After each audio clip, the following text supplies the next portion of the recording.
কোনো সংখ্যাকে শূন্য দিয়ে গুণ করলে কি হয়?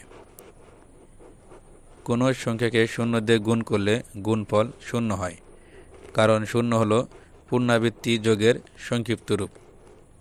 অর্থাৎ গুণ বলতে বোঝায় একটি নির্দিষ্ট সংখ্যাকে কতবার যোগ করা হবে।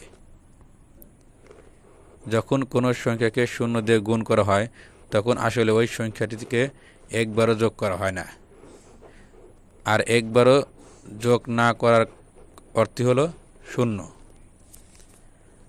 উদাহরণস্বরূপ, যদি 5কে 3 দিয়ে গুণ করি, এর মানে হলো 5কে 3 বার যোগ করা। যেমন 5 যোগ 5 যোগ 5 যোগ করে কত হবে? 15। কিন্তু যদি আবার শূন্য দিয়ে গুণ করি, তার মানে হলো 5কে 0 বার যোগ করা। শূন্য মানে হচ্ছে কিছুই না। যেহেতু 5কে একবারও যোগ করা হচ্ছে না, তাই ফলাফল শূন্যই হবে। অর্থাৎ কোনো সংখ্যাকে শূন্য দিয়ে গুণ করলে ফলাফল শূন্যই হবে।